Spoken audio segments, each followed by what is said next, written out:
Sandeep Balaji Gautamwad, and today's date is 3 April 2024, and today's topic name is noise pollution. Noise pollution refers to the presence of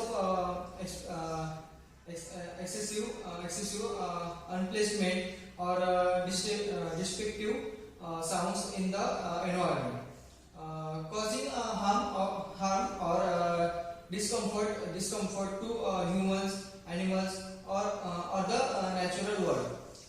It can originate from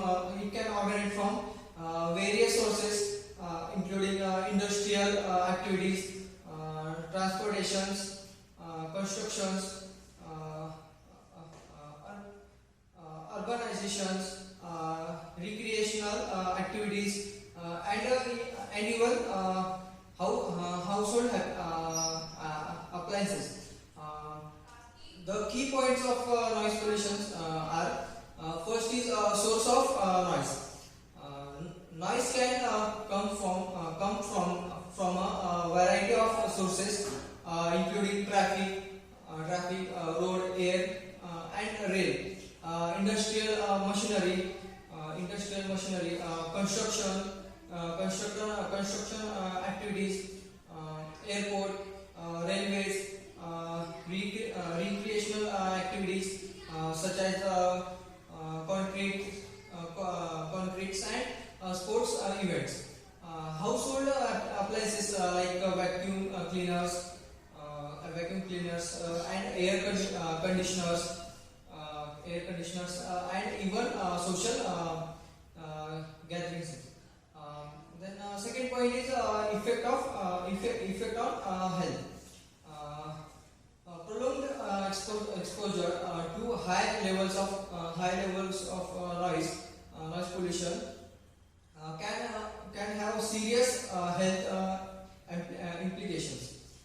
It can lead to hearing loss, titans ringing in the ear, stress, anxiety, hypertension, sleep disturbance, and even cardiovascular diseases. Children, elderly individuals, and individuals with pre-existing health conditions are particularly variable. The third is environmental impact. Noise pollution not only affect humans, but also disturb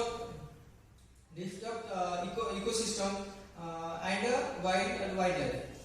Loud noises can interface with animal communication, migration patterns, hunting, and reproduction, leading to the declining biodiversity. Marine life in particular is high sensitive to underwater noise pollution, which can disturb their behavior and physiology. Then fourth is the legal and regular measures. Many countries have regulations in place to control and mitigate noise pollution. These regulations set limits on acceptable noise levels for different environments and activities. Enforce soundproofing measures for buildings and transportations, and establish quiet zones in urban areas. However, enforcement and compliances with these regulations can vary widely. Then fifth is mitigation strategies. Various strategies can help reduce noise pollution, including sound barriers such as walls noise cancelling technologies, urban planning and zoning regulation, quieter vehicle and machinery designs, and public educations campaigns to raise awareness about the impact of noise pollution, and promote behavioral changes. So this is all about noise pollution. Thank you.